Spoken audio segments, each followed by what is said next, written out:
पढ़ाया था कल मॉनेटरी पॉलिसी। मॉनेटरी पॉलिसी दो तरह की होती है, एक होती है expansionary monetary policy. Expansionary monetary policy वो होती है जिसमें आप पैसा बढ़ाएंगे मार्केट में, मार्केट में मंदी का माहौल होगा या मार्केट में पैसे की कमी होगी और आप पैसा बढ़ा रहे हैं। बढ़ाने के लिए जो पॉलिसीज के डिसीजन लिए जाते हैं उसे बोलते हैं एक्सपेंशनरी मॉनेटरी पॉलिसी। वो क्या होती है, जैसे कि रेपो रेट कम कर दो, रेपो रेट कम कर दो, या रिवर्स रेपो रेट कम कर दो, या सीआरआर कैश रिजर्व रेशो कम कर दो, या स्टेचुटरी लिक्विडिटी रेशो कम कर दो।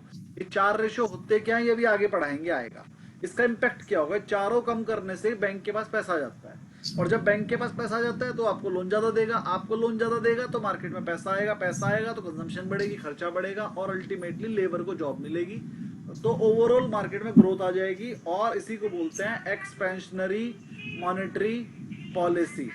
इसके इम्पैक्ट क्या होंगे, मनी सप्लाई इंक्रीज हो जाएगी, क्रेडिट अवेलेबिलिटी, लोन ज्यादा दिए जाएंगे, इंटरेस्ट रेट कम हो जाएंगे, इसकी वजह से इनकरेजिंग बोरोइंग, आप लोन ज्यादा लोगे और स्पेंड भी ज्यादा करोगे, स्टिमुलेट इन्वेस्टमेंट भी ज्यादा हो जाएगी, कंजम्पशन भी ज्यादा हो जाएगी, और जीडीपी ग्रोथ भी बढ़ जाएगी। लेकिन एक नुकसान भी होता है, may cause inflation if use excessively. अगर आपने कुछ ज्यादा ही पैसा डाल दिया मार्केट में तो इन्फ्लेशन भी आ सकती है। सेकंड नंबर हम पढ़ाएंगे आपको कॉन्ट्रैक्शनरी मॉनेटरी पॉलिसी। इसी का उल्टा होता है, जब आप मार्केट में से कंट्रोल इन्फ्लेशन ज्यादा और मार्केट में इन्फ्लेशन कंट्रोल करने के लिए reduce over heating of the economy, market में जो पैसा है उसे कम कर देते हो, ओवर हीटिंग को कम करते हो, तो उसे बोलते हैं कॉन्ट्रैक्शनरी मॉनेटरी पॉलिसी। क्या करते हो उसके लिए, आप रेपो रेट को बढ़ा देते हो, रिवर्स रेपो रेट को भी बढ़ा देते हो, सीआरआर को बढ़ा देते हो, एसएलआर को भी बढ़ा देते हो, और मार्केट में बॉन्ड सेल करते हो। मार्केट में बॉन्ड सेल करने से क्या होगा, लोग आपके बॉन्ड खरीद लेंगे आरबीआई के, तो पैसा किसके पास चला जाएगा, आरबीआई के पास। आपके पास क्या आ जाएगा, bond.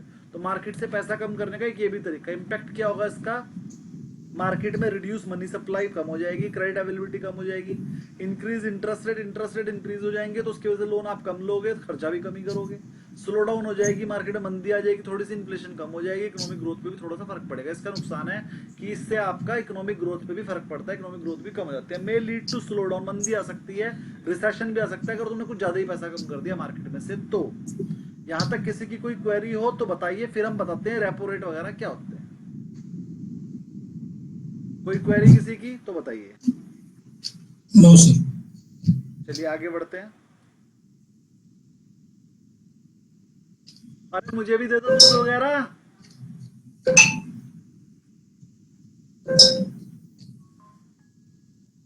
Tools of monetary policy, चार तरह के रेशियो आए थे, मैंने कहा था भी आपको बताएंगे, जरा इन्हें ध्यान से समझना।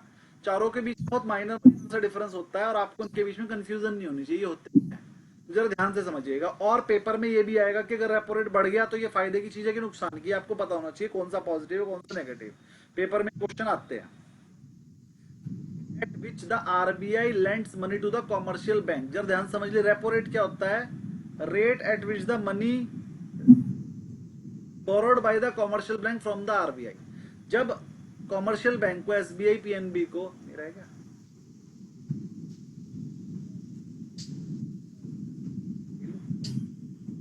आरबीआई को, सॉरी आरबीआई नहीं, बैंकों को अगर पैसे की जरूरत पड़ती है तो वो आरबीआई से पैसा उठाते हैं।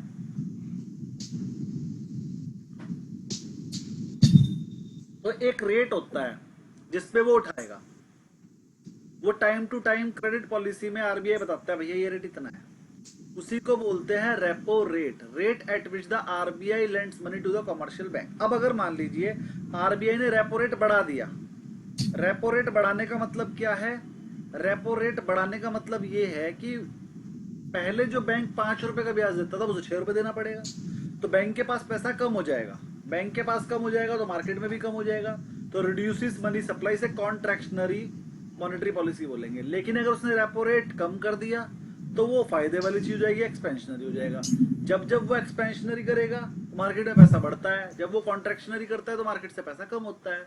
जब जब आरबीआई पैसा बढ़ाएगा, एक्सपेंशनरी मॉनेटरी पॉलिसी करेगा तो हमारी शेयर मार्केट भागती है, और जब जब कॉन्ट्रैक्शनरी करता है तब तक मार्केट गिरती है। लेकिन अगर मार्केट में पहले से ही ग्रोथ बढ़िया चल रही है, पहले से इन्फ्लेशन काबू में, और उसके बाद भी आरबीआई एक्सपेंशनरी कर दे तो मार्केट को ये लगने लगता है भैया जरूरत से ज्यादा पैसा मार्केट में डाल दिया, अब इन्फ्लेशन बढ़ जाएगी, तो मार्केट उल्टा भी इफेक्ट कर सकती है भैया, लोगों को लगने लगे कि तो इन्फ्लेशन बढ़ जाएगी तो मार्केट वहां पर नेगेटिव इफेक्ट भी दे सकती है, क्योंकि मार्केट में जो एनालिस्ट बैठे हैं वो पढ़े लिखे, उन्हें पता लग जाता है।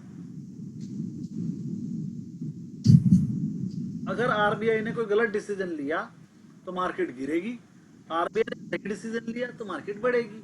ज्यादातर एक्सपेंशनरी मॉनेटरी पॉलिसी में मार्केट बढ़ती है, कॉन्ट्रैक्शनरी में घटती है, क्योंकि इतना बेवकूफ तो आरबीआई भी नहीं है कि जरूरत से ज्यादा एक्सपेंशनरी कर दे और आपकी मार्केट गिर जाए। लेकिन सब में से एक दो बार हो भी सकता है। यहां तक किसी की कोई क्वेरी हो तो बोलिए, वरना फिर हम अगले रेट पे चलेंगे। रेपो रेट तो समझ में आ गया?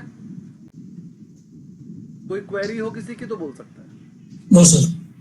वेरी गुड, थोड़ा सा और आगे बढ़ते हैं। अगला रेट है reverse repo rate. Repo rate और रिवर्स रेपो रेट में हल्का हल्का सा फर्क है, क्या है वो देखते हैं। अरे एक बॉल में निकाल लेते हो। अगले का नाम है reverse repo. Reverse repo rate क्या है यार, ध्यान समझेंगे। Rate at which RBI borrows from bank. जब आरबीआई को बैंक से पैसा वापस लेना हो, बोरो करना हो, ये तब करता है। आरबीआई भी तो अपने बॉन्ड बेच सकता है ना। आरबीआई बैंकों से कह रहा है भैया मेरे बॉन्ड तुम ले लो, मुझे पैसे की जरूरत है। पैसे की जरूरत नहीं होती उसे, बस वो मार्केट में से पैसा कम करना चाहता है। तो जब मार्केट में पैसा कम करना चाहता है तो वो कभी कभी बॉन्ड बेच देता है बैंक को, बैंक पैसा देता है आरबीआई को और उनसे बॉन्ड लेके रख लेता है। तो जिस रेट पर आरबीआई बोरो करता है उसे बोलते हैं रिवर्स रेपो रेट। और रिवर्स रेपो रेट से कुछ परसेंटेज ज्यादा ही होता है, तभी तो बैंक पैसा देंगे। बैंक कहेंगे भैया 5% में हमने आपसे लिया था, हम आपको 5.5 पे देंगे, तो 5.5 पे ही मिलेगा। तो इसे बोलते हैं रिवर्स रेपो रेट। चलो पढ़ते हैं। अगर रिवर्स रेपो रेट ज्यादा हो गया, हाइयर रिवर्स रेपो रेट हुआ, तो हाइयर रिवर्स रेपो रेट होने से क्या होगा, बैंक पैसा देंगे मार्केट में आरबीआई को, तो पैसा किसके पास मिल जाएगा, आरबीआई के पास, मार्केट में से कम हो जाएगा। तो अगर हाइयर रिवर्स रेपो रेट हुआ, encourages bank to park fund with RBI reducing money supply. Money supply market में कम हो जाएगी, और मनी सप्लाई मार्केट में कम होगी तो इसे कॉन्ट्रैक्शन, क्योंकि मार्केट में कम हो रहा है। और लोअर रिवर्स रेपो रेट अगर कम हो जाए तो बैंक कहेगा नहीं भैया हम नहीं करते, तो discouraging the bank fund increase. तो ये हो गया आपका एक्सपेंशनरी। पेपर में बस यही आएगा, इसमें से एक्सपेंशनरी कौन सा और कॉन्ट्रैक्शनरी कौन सा है। यहां तक कोई क्वेरी किसी की?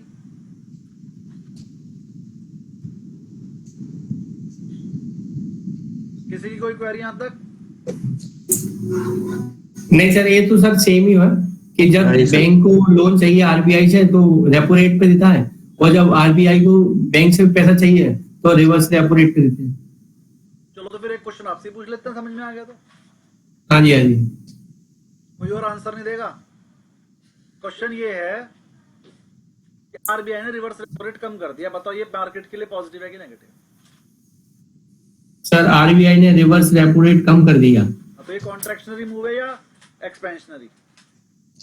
तो मैं बता रहा हूँ, रिवर्स रेपो कम कर दिया तो इसमें बैंक का मतलब ऐसा प्रॉफिट नहीं है, तो इसका मतलब ये है कि एक्सपेंशनरी मूव है। रीजन भी कि बैंक आरबीआई को देने से ज्यादा जो मार्केट में जो लोग हैं उनको देगा। आपका तो आंसर है एक्सपेंशनरी मूव है, मार्केट के लिए पॉजिटिव है। और कौन कौन है इनके साथ? एक्सपेंशनरी मूव है सर। आरबीआई ने रिवर्स रेपो रेट को कम कर दिया। रिवर्स रेपो रेट को कम करने का मतलब क्या है, आरबीआई ने जो पैसा बैंकों से लेना था वो कह रहा मैं नहीं लेना चाहता, अपना रिवर्स रेट को कम कर दिया, तो बैंकों के पास पैसा ज्यादा हो जाएगा। ज्यादा होने की वजह से ये मार्केट में एक्सपेंशनरी मूव है। बिल्कुल ठीक है। किसी था सर ये नहीं गलत बोल रहे हैं?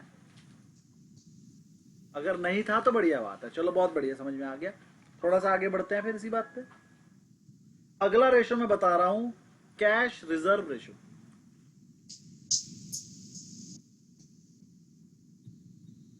कैश रिजर्व रेशो क्या होता है, percentage of total deposit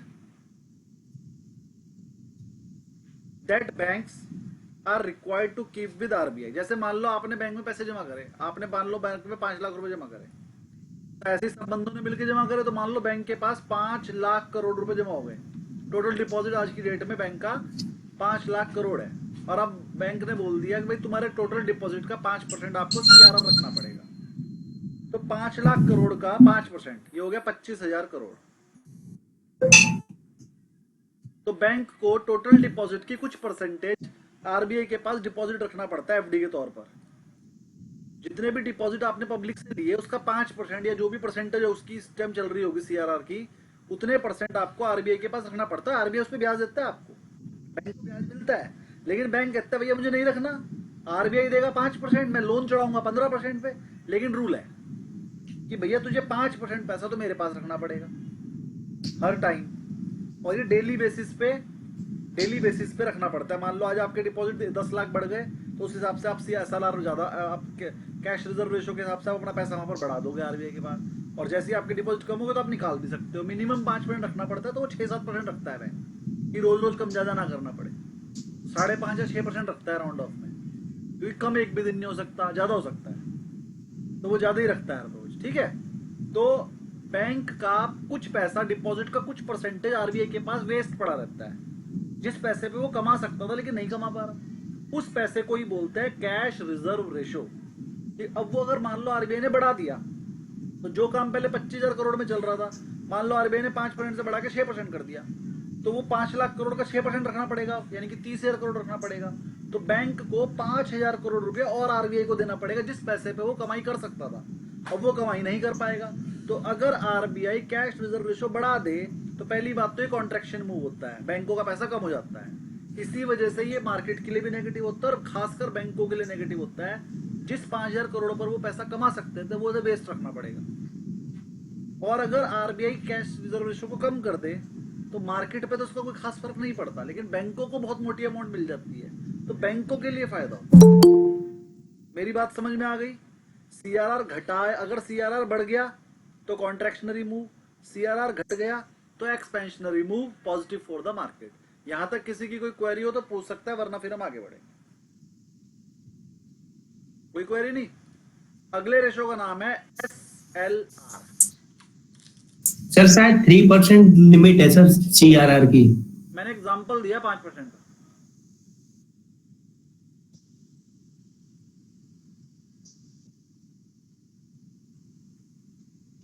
SLR,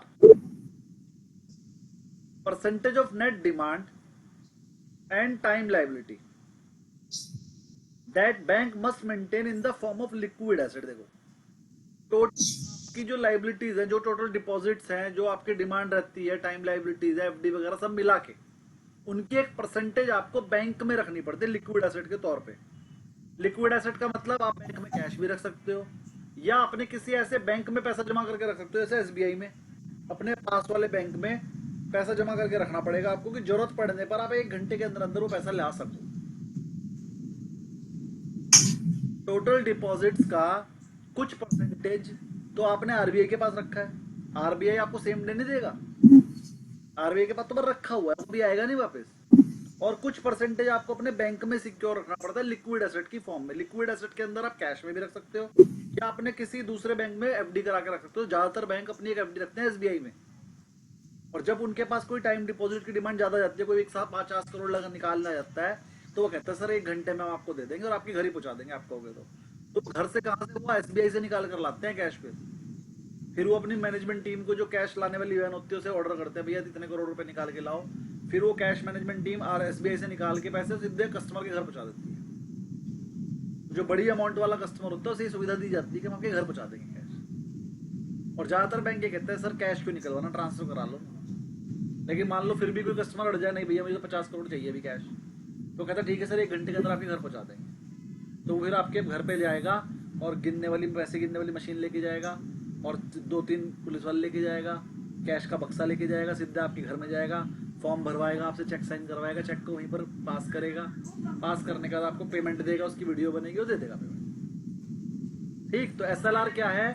total पैसे का वो पार्ट जो बैंक में ही आपको लिक्विड एसेट्स के तौर पे मेंटेन करना पड़ता है, उसे बोलते हैं एसएलआर। अब अगर मार्केट में एसएलआर बढ़ जाए तो वो कॉन्ट्रैक्शनरी मूव हो गया, अगर एसएलआर घट जाए तो मार्केट में पैसा फ्री हो जाएगा बैंकों का, तो वो आपका एक्सपेंशनरी मूव हो जाएगा। लेकिन एसएलआर के घटने बढ़ने से तो बहुत बड़ा फर्क नहीं पड़ता, क्योंकि बहुत कम अमाउंट का ही होता है। चलिए, एसएलआर समझ में आ गया। अगला है ओपन मार्केट ऑपरेशन, ओएमओ। ये ओपन मार्केट ऑपरेशन वो ये जो आरबीआई करता है, या तो बॉन्ड खरीद लेता है या बॉन्ड बेच देता है। अब अगर मान लीजिए बॉन्ड बाय कर रहा है, बॉन्ड बाय करने का मतलब बॉन्ड आरबीआई के पास चले जाएंगे और मार्केट में आ जाएगा पैसा, तो ये कॉन्टेक्शनरी मूव है पॉजिटिव फॉर द मार्केट। लेकिन अगर वो बॉन्ड सेल कर रहा है मार्केट में, तो ये तो एक तरह से रिवर्स रेपो रेट पे बेचने की बात हो गई, तो रिड्यूसेस मनी सप्लाई और नेगेटिव फॉर द मार्केट। यहाँ तक किसी को कोई क्वेरी हो तो बोल लीजिए। मुझे लगता है कि आपको सारे के सारे पॉइंट अच्छे समझ में आ गए। कोई क्वेरी? No sir. सर इस एसएलआर का मुझे एक बार फिर से समझा। SLR statutory liquidity ratio. Actually ratio, right. Statutory का मतलब होता है लीगल, लिक्विडिटी का मतलब होता है कि अपने पास पैसा हर टाइम होना चाहिए। तो डिपॉजिट्स का जो आपके पास एफडी हुई, जो सेविंग अकाउंट में पैसा डाला, उनका एक परसेंटेज बैंक को अपने बैंक में रखना पड़ता है पैसा लिक्विड एसेट्स के तौर पे। अब वो लिक्विड एसेट कैश हो सकती है और एफडीज विद अदर बैंक भी हो सकती है।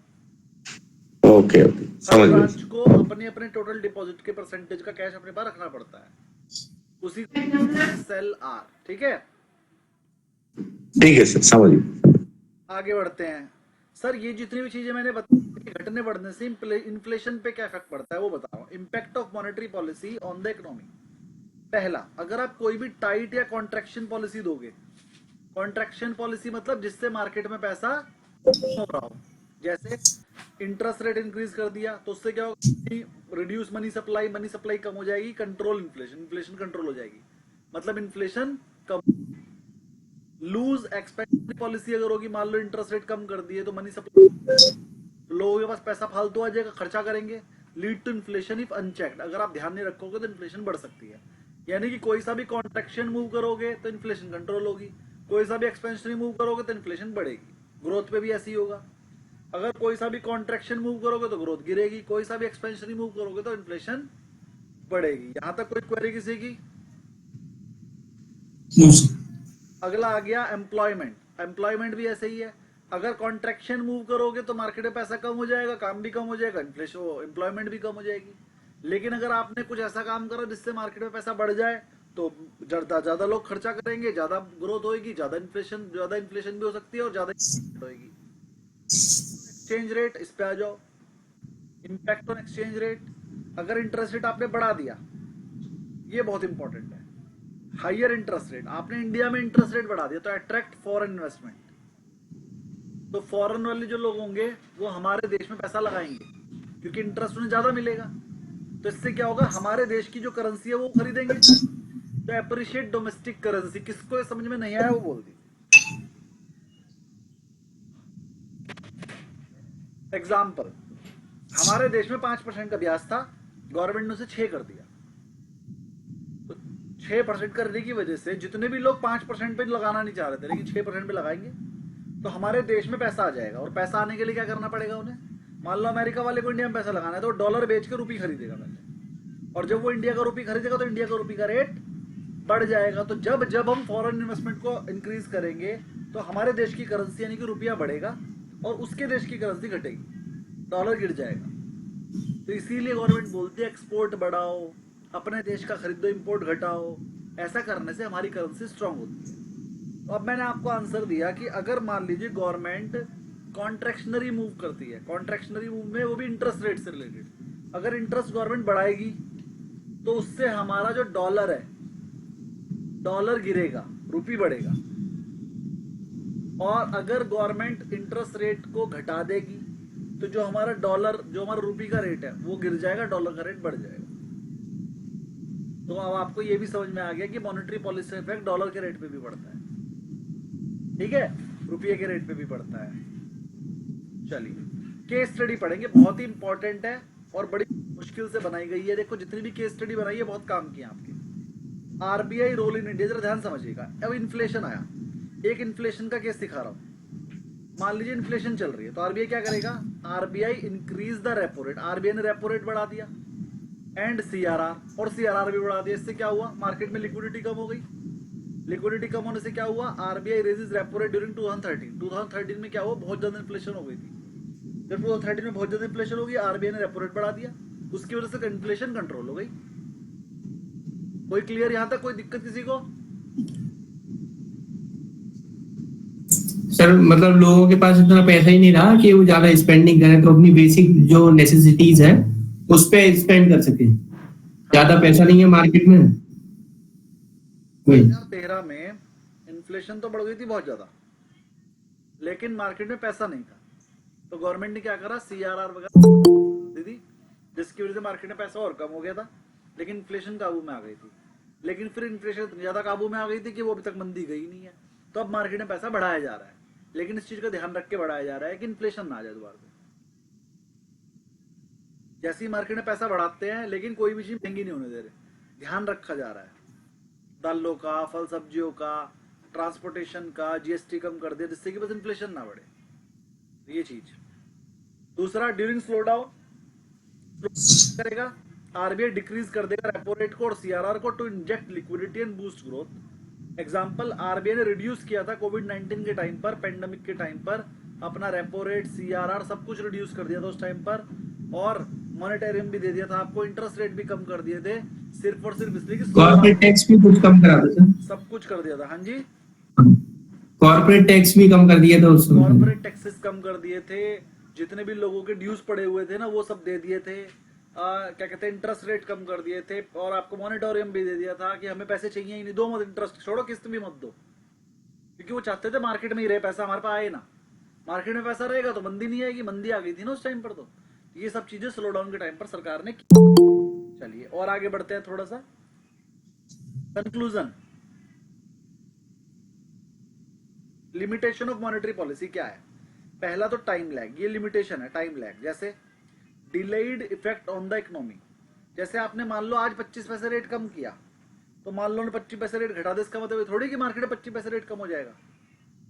बैंकों को रेट कम करने में, मार्केट में उसको एडजस्ट करने में कम से कम 1-1.5 महीना लगता है।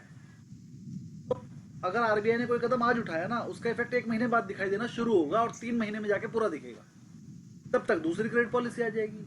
तो पहली कमी जो है मॉनेटरी पॉलिसी की ये है कि एकदम से कुछ नहीं होता। जिस दिन मॉनेटरी पॉलिसी पे आपने स्टेप उठाया, उसे एग्जीक्यूट होते होते 1 महीना, 1.5 महीना, 2 महीने लग जाते हैं। तो पहला तो है डिलेड टाइम लैग।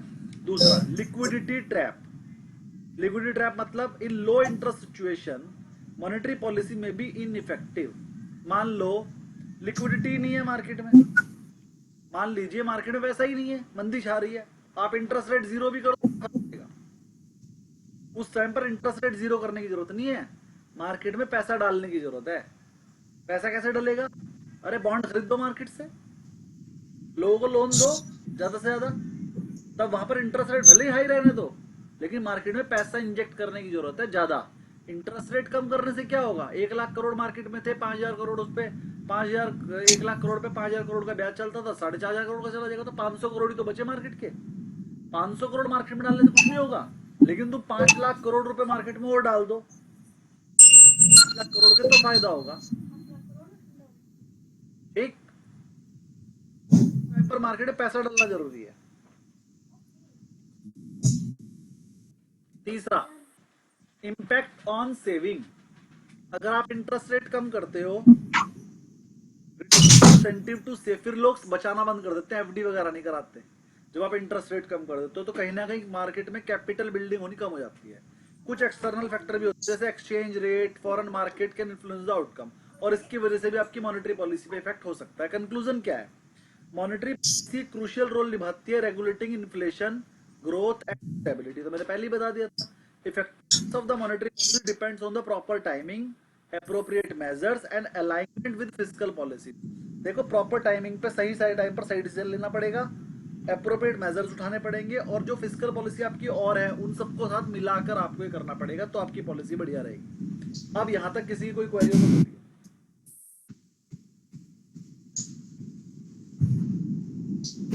सर मतलब अभी जो GST कम करना, इनकम टैक्स का जो, और 12 लाख करना, ये सब एक्सपेंशनरी स्टाइल में चल रहा है अभी जो पोजीशन है। बिल्कुल, देखिए जो इस तरह डिसीजन ले रही है ना, पिछले बहुत सालों से बहुत बहुत बढ़िया तरीके से लिए जा रहे हैं, टाइमली लिए जा रहे हैं और एकदम से लिए जा रहे हैं।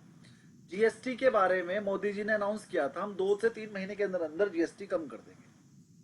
तो जो हमारे जैसे एनालिस्ट थे, उन्होंने कहा भैया मोदी जी आपने बेड़ा गर्क कर दिया, मुंह में रखना चाहिए था इसे, 3 महीने बाद करोगे, बोल दिया। लोगों को पता लग गया 3 महीने बाद रेट 10-10% कम होने वाले हैं, उन्होंने आज से खरीदना बंद कर दिया। अब 3 महीने मार्केट में मातम छा जाएगा, 3 महीने में मार्केट में कोई कुछ खरीदेगा ही नहीं।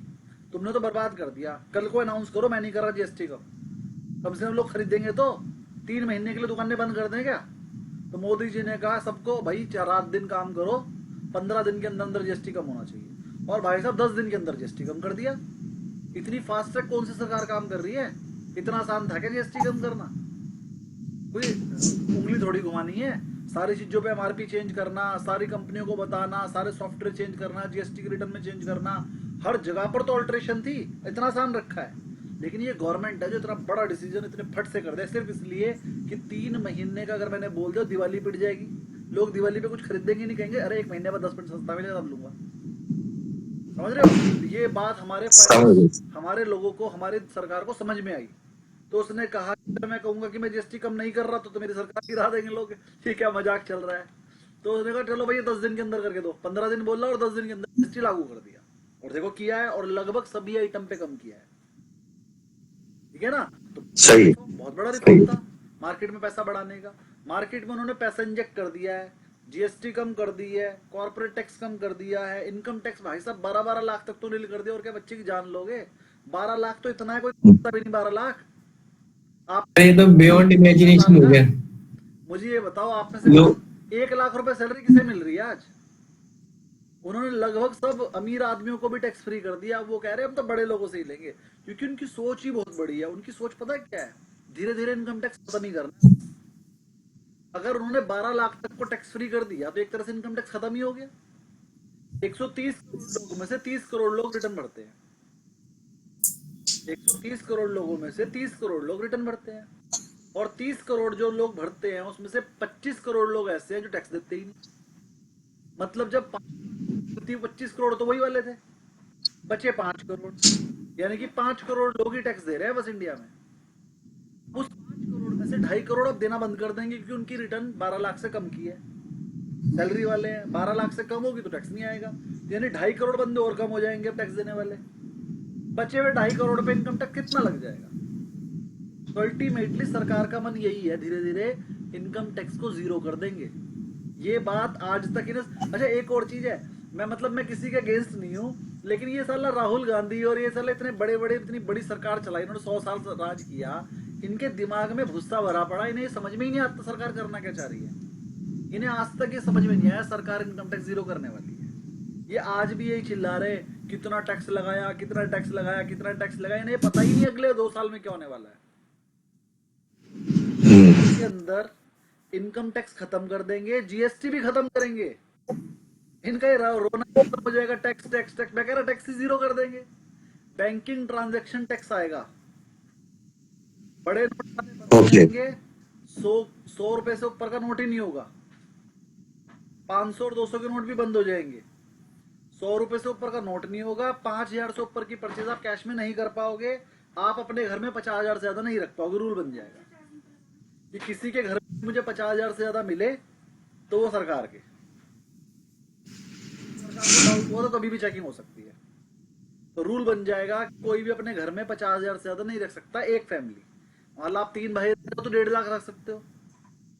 ठीक है, पहली चीज तो ये, आपने घर में, आपके घर में छापा पड़ा, आपके घर में से 5 लाख रुपए मिल गए, तो आप ये नहीं कह सकते जी 5 ही लाख तो मैं हिसाब दे दूंगा। गवर्नमेंट का रूल है 50,000 से ज्यादा तो रख ही नहीं सकता।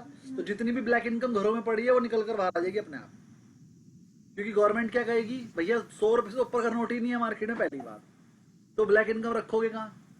दूसरी बात, आगे भी नहीं रख पाओगे। ठीक, गोल्ड में पहली बन चुकी है कि पता है ना सबको, 100 ग्राम से ज्यादा गोल्ड नहीं रख सकते आप घर में। पता है किसी को? गोल्ड पे कैप है, नहीं, गोल्ड पे कैप है। जेंट्स लोग 100 ग्राम गोल्ड खरीद सकते हैं, लेडीज लोग 250 ग्राम गोल्ड खरीद सकते हैं बस। यानी कि अगर घर में आप और आपकी वाइफ और 2 बच्चे हैं तो बच्चों के नाम पे गोल्ड हो नहीं सकता। वाइफ के नाम पर आप 250 ग्राम गोल्ड रख सकते हो, अपने नाम पे 100 ग्राम, मतलब आप पूरा परिवार मिला के 350 ग्राम गोल्ड रख सकते हो अपने घर में। इससे ज्यादा गोल्ड अगर आपके पास है, ध्यान समझना मेरी बात, 350 ग्राम से ज्यादा गोल्ड अगर आपके पास है तो हो नहीं सकता। बन चुका है, 2-3 साल पहले बना था, अगर नहीं पता हो तो। तो ये सबके, ये एकदम से नहीं हो रहा है, ये 3 साल पहले सोच के बैठे हैं हमें नोटबंदी दोबारा करनी है, हमें गोल्ड पे भी पहले शिकंजा कसना है, किसी भी तरीके से अपना ब्लैक पैसा जो आपने गाड़ के रख रखा है ना अपने घरों में, उसे आप बना नहीं पाओगे कुछ भी। प्रॉपर्टी पे भी आ गया है, अगर आपके पास 2 घर से ज्यादा है तो वेल्थ टैक्स लगेगा, ठीक है, और भी रूल आने वाले हैं। 2 घर से ज्यादा तो ले ही नहीं पाओगे, वैसे तो 1 घर का रूल आएगा। तो अल्टीमेटली ये क्या करेंगे, ये कहेंगे कि आप अपने घर में पैसा रख नहीं पाओगे, अकाउंट में रखो। और जो अकाउंट में पैसा है, अगर आपके अकाउंट में पैसा आ रहा है कोई टैक्स नहीं है, आप औरों से पैसा ले रहे हो अपने अकाउंट में कोई टैक्स नहीं है। समझ रहे मेरी बात? मान लो आपके पास ब्लैक इनकम है, आपके पास 1,000 करोड़ पड़ा, तो गवर्नमेंट बोल देगी भैया किसी के भी अकाउंट में डलवा के मैं अपने अकाउंट में ट्रांसफर करा लो, तेरे पे कोई टैक्स नहीं लगेगा। यानी कि आपको अपने अकाउंट में मंगाने पे कोई टैक्स नहीं है, लेकिन जिस अकाउंट से आएगा, जिस अकाउंट से पैसा खर्च होगा, उस पर टैक्स लगेगा। तो इससे क्या होगा, लेने वाला कहेगा भैया मैं कैश में लूंगा ही नहीं, मेरे अकाउंट में डाल पड़ेंगे, और जो देगा उस पर ही टैक्स लगेगा। क्योंकि अब की बार क्या है, देने वाले पे टैक्स लग रहा है, लेने वाला कह रहा है भैया तुझे माल लेना है, ले नहीं लेना है, मेरे अकाउंट में डाल पैसे, कैश खत्म हो जाएगा, 50,000 से ऊपर रखना ही नहीं, सही है। रूल हो जाएगा। ये 50,000 भी क्या है, छोटे मोटे खर्चे करने के लिए, हाँ हाँ उसका भी रिकॉर्ड रखना पड़ेगा भैया तुमने कैश कितना खर्च किया, कहाँ निकाल रहा था, क्यों करा था। पूरे साल में आप जो है 2 लाख से ज्यादा निकाल नहीं पाओगे अपने अकाउंट से कैश, ये भी रूल बनेगा।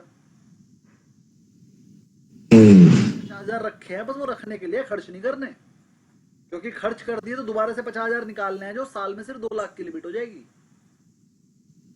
तो आने साल में हो या 3 में हो या 5 में हो, ये होना है। अब ये सारी बातें राहुल को समझ में ही नहीं आ रही, ये जीएसटी टैक्स, अबे वाली बात बोलना ही छोड़ दे, क्योंकि जिस दिन ये टैक्स का झमोल तू बड़ा करेगा ना, उस दिन मोदी जी एक थप्पड़ मार के तुझे नीचे गिराएंगे, उस दिन टैक्स खत्म कर दिया। कर अब क्या करेगा भाई, इन्होंने बहुत दिन से चिल्ला रखा था GST GST GST GST tax, market में 25% का टैक्स 5% पे लिया है, बंद हो गया, मुंह बंद। देखो मोदी जी की एक स्टाइल मुझे बहुत अच्छी लगती है, ये क्या करते हैं, पहले जैसे इन्हें कुछ करना है, मैं सच सच बता रहा हूँ आपको, अंदर की चाल है इनकी। मान लो इन्हें जीएसटी खत्म करना है, तो जीएसटी खत्म करने की जगह जीएसटी बढ़ाएंगे, खत्म करना है तो जो 5% जीएसटी उसे 25 पे ले जाएंगे। फिर ये राहुल पाहुल ये वो सब चिल्लाना शुरू कर देंगे, जी जीएसटी बढ़ा दिया, ये सरकार विरोधी, ये वो विरोधी वो विरोधी, और उन्हें लगेगा 25% कर दिया, इनसे सरकार नहीं चल रही है, 5% पे चला ही नहीं पा रहे, और वो चिल्लाना शुरू कर देंगे, जी ये तो कैम हो ही नहीं सकता जीएसटी, ये तो 25 कर दिया, अब 30 होएगा, अब ये होएगा वो होएगा, 25 से सीधे 3 पे ले आएंगे। बेचारे वो जो अपोजिशन वाले होते हैं वो सब आप क्या बोल रहे हैं यार, ये भी खत्म हो गया, ठीक है। फिर ये बोलना शुरू करेंगे, मान लो कि ये सरकार, मान लो उन्होंने वो वाला हिसाब बना लिया, हिंदू विरोधी है या मुस्लिम विरोधी है, तो उठा के वो 3 तलाक वाला उठा कर ले आएंगे, खत्म कर दिया, कोई मुस्लिम कह नहीं रहा भैया गलत किया। फिर उन्होंने कह दिया, फिर उन्होंने कहना शुरू कर दिया भैया सिर्फ हिंदुओं के लिए करते हैं, हिंदुओं के लिए करते हैं, तो ये अपना पूरा का पूरा किसी मिनिस्टर को बिठा के प्रेस कॉन्फ्रेंस करा देंगे कि आज तक एक भी पॉलिसी बता दो भैया जो हमने खाली हिंदुओं के लिए निकाल ली हो, ऐसी निकाल ली है जो खाली मुस्लिम के लिए है, लेकिन ऐसी एक भी नहीं है जो खाली हिंदुओं के लिए, कि मतलब हम आज भी वैसे ही चल रहे थे पिछली सरकार चलती थी, जितनी पॉलिसी निकलती है वो हिंदू मुस्लिम दोनों के लिए है, और कुछ पॉलिसी में अल्पसंख्यकों के लिए और कुछ पॉलिसी खाली मुस्लिमों के लिए भी निकालते हैं, लेकिन ऐसी एक जो खाली हिंदुओं के लिए निकली, फिर कहां से मुस्लिम विरोधी हो। मतलब ये लोग जो भी बोलते हैं इनके पास जवाब पहले तैयार है, तो समझ रहे हो। अब जो ये टैक्स टैक्स टैक्स बोलते रहते हैं, कॉर्पोरेट कॉर्पोरेट करते रहते हैं, 2-3 साल के अंदर इनकम टैक्स जीएसटी खत्म होने वाला है। समझ में नहीं आ रहा इनके, क्यों नहीं समझ में आती है, इतने बड़े 100 साल से राज करने वालों को नहीं समझ में आ रही। सर अगर ऐसा हो भी जाता है तो फिर गवर्नमेंट की सोर्स ऑफ इनकम क्या रहेगी? अरे जीएसटी 100 गुना हो जाएगी। कैसे सर? फिर भी कुछ किस सेगमेंट से आएगी गवर्नमेंट? सोचो आप पूरे साल में कितना कमाते हो? 8-10 लाख मान लीजिए। आपने पूरे साल में 10 लाख कमाया, और पूरे साल में सेव कितना करते हो 10 लाख में से? 20%। 2 लाख, 8 लाख खर्च कर देते हो ना। 10 लाख पे टैक्स कितना देते हो कमा के? आप तो नहीं लोग हैं सर 10 लाख, जैसे आप 10 लाख कमा रहे थे तो और मैं कह रहा हूँ चलो ये 8 लाख वाला ही मान लो, 8 लाख तक 7 लाख तक मिलता, 30 लाख बचे हुए 3 लाख पे ऊपर आपने 10% का एवरेज टैक्स दिया होगा, तो पूरे साल में 30,000 का टैक्स दिया। गवर्नमेंट कहेगी भैया इनकम टैक्स नहीं लेंगे हम तेरे से, जीएसटी भी नहीं लेंगे, बस जो भी तू खर्चा कर रहा है उसका 0.5% दे दियो। अब आपने पूरे साल में 10 लाख कमाया, 8 लाख आपने खर्च किया, तो जो 8 लाख खर्च किया उस पर 0.5% दोगे, और जो 2 लाख इन्वेस्ट किया उस पर भी 0.5% दोगे, यानी कि आपके पूरे 10 लाख पे टैक्स लगा। फिर आपने वो जो 2 लाख इन्वेस्ट किए थे, जब भी उसे रिडीम करोगे, रिडीम करके आपके अकाउंट में आ जाएगा, कोई टैक्स नहीं है, आने का कोई टैक्स नहीं है, लेकिन फिर उसे दोबारा इन्वेस्ट करोगे कहीं ना कहीं या खर्च करोगे, उस पर टैक्स है। हर डेबिट ट्रांजैक्शन पे टैक्स होगा। तो अल्टीमेटली जितनी भी जीडीपी होगी, पूरी जीडीपी पे 0.5% टैक्स। गवर्नमेंट ने कैलकुलेट किया हमारी जीडीपी कितने करोड़ है, इतने करोड़, टैक्स कितना आ रहा, साला 0.1% आ रहा है बस, समझो। और कितने सारे खर्चे कम हो जाएंगे, अच्छा सोचो, सिर्फ इनकम टैक्स डिपार्टमेंट चलाने का खर्चा है गवर्नमेंट के ऊपर लगभग 5 लाख करोड़ का साल का। इनकम टैक्स डिपार्टमेंट का पूरे साल का खर्चा, जो सैलरीज वैलरी ये वो डिपार्टमेंट का किराया ये वो सब कुछ मिला के 5 लाख करोड़ रुपए लगते हैं, ठीक है। वो 5 लाख करोड़ बंद, इनकम टैक्स डिपार्टमेंट ही बंद हो गया, 5 लाख करोड़ बच गए। जीएसटी डिपार्टमेंट का है 15 लाख करोड़, वो भी बच गए। इतने सारे सरकारी एम्प्लॉय क्या करेंगे, कुछ और करेंगे। अच्छा अगली चीज समझो, व्यापारी का 30 दिन में से 5 दिन महीने के सीए के पास जाके लगते हैं, भैया यो बिल है मेरा, यो है, यो वो है, वो है, सब बंद, कोई काम नहीं। व्यापारी को कहते हो जो कोई बिल काटना ही नहीं है, बिल नहीं काटना, ट्रांजैक्शन सारे अकाउंट में लेनी है, कैश की ट्रांजैक्शन पकड़ी गई ना 500 गुना टैक्स लेंगे, ठीक। व्यापारी को बोल दिया भैया तुझे अकाउंट से अकाउंट ट्रांसफर करनी है, बस बैंकिंग ट्रांजैक्शन टैक्स लगेगा, कोई सेल का बिल नहीं, कोई परचेज का बिल नहीं, काटने की जरूरत ही नहीं है, कैश वाला बिल काटना है बस, कैश वाले बिल पे टैक्स है, कैश वाला बिल काटना है बस, उस पे टैक्स जमा कराना है, ठीक। मेरी बात समझ में आई। तो ये हो सकता है आने वाले 5 साल के अंदर अंदर, ये मोदी जी का ये वाला इलेक्शन खत्म होने दो, हो सकता है उसके बाद हो, क्योंकि बहुत बड़ा मूव होगा, ये छोटा नहीं है। ये सर बहुत मैसिव मूवमेंट होगा इससे। हाँ। ये इलेक्शन जीतने अभी तक तो ये बेसिक चीज है, बेसिक फैसिलिटीज में लगे रहे हैं क्योंकि बहुत ज्यादा पिछड़े हुए थे, लेकिन अब देखिएगा इसका 7 साल से ये इस मूव की तैयारी कर रहे हैं, बैंक अकाउंट खुलवाना, जीएसटी कम करना, सीएस बढ़ाना, व्यापारी को कहना जीएसटी नंबर लो, सबको ऑर्गेनाइज करना, ऑनलाइन पेमेंट को बढ़ावा देना, म्यूचुअल फंड को ऑनलाइन करना, यूपीआई से लिंक करना, ये सब कुछ उसी की तरफ इशारा कर रहा है। मेरे तो समझ में आ रहा है, मुझे समझ में नहीं आ रहा, इतने बड़े बड़े मंत्री रह चुके कांग्रेस वाले ने क्यों नहीं समझ में आ रही है बात।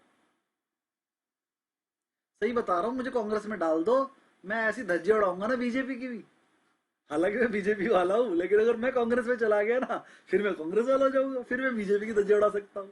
देखो इन्हें कोई ढंग का दिमाग वाला आदमी चाहिए जो इन्हें कुछ सजेशन दे सके बढ़िया से। बाकी चलो चलते हैं, आगे क्या होगा वो तो भैया ऊपर वाले को पता है, बीजेपी वालों को पता है और कांग्रेस वालों को पता है, हम तो सिर्फ ये अंदाजा लगा रहे हैं, ठीक है। लेकिन मेरे अंदाजे हमेशा ठीक हुए हैं।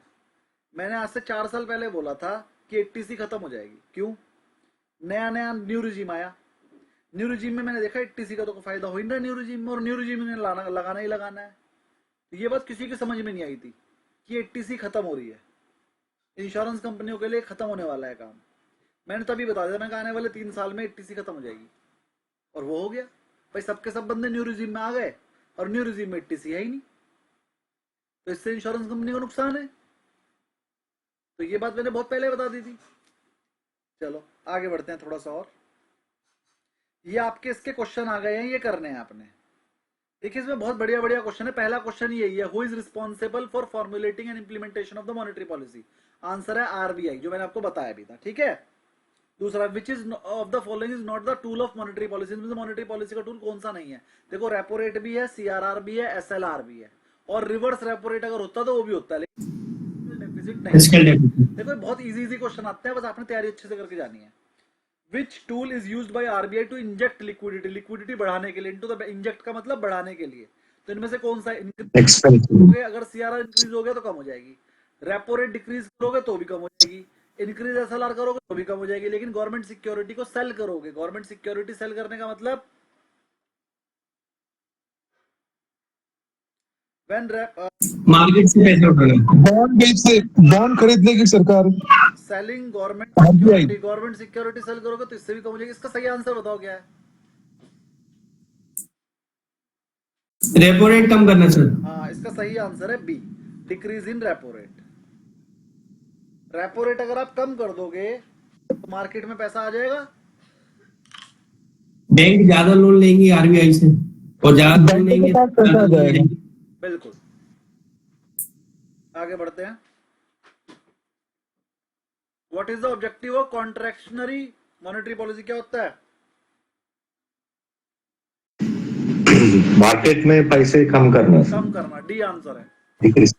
अच्छा, कौन कौन सा आंसर हो सकता है? डी हो सकता है। Reduce interest rates, boost economic growth. नहीं सर, इंटरेस्ट रेट कम हुआ तो मार्केट में पैसा ज्यादा रहेगा बैंकों के पास, क्योंकि फिर बैंक क्वेश्चन है कॉन्ट्रैक्शनरी मॉनेटरी पॉलिसी को कौन सी है? अगर इंक्रीज मनी सप्लाई करेंगे तो एक्सपेंशनरी हो जाएगी। करने के लिए कॉन्ट्रैक्शनरी मॉनेटरी पॉलिसी की जाती है, यही आंसर है।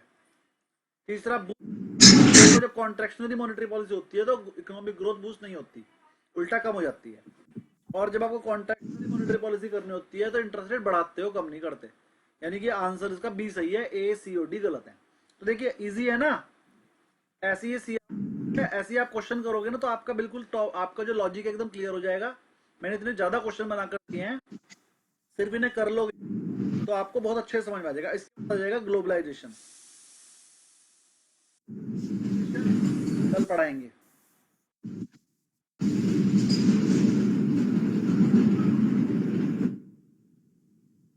ये ग्लोबलाइजेशन पढ़ाएंगे कल। आज भी हमने बहुत ज्यादा नहीं पढ़ा है, 2 ही पैराग्राफ पढ़े हैं। मैं यार कितना भी कोशिश कर लूं, इधर उधर की बात हो ही जाती है, और जब इधर उधर की बात होती है उसमें टाइम ज्यादा लग जाता है। नॉलेज तो आप लोगों की बढ़ जाती है, लेकिन कोर्स आगे को नहीं बढ़ रहा है। चलिए कोई बात नहीं। तो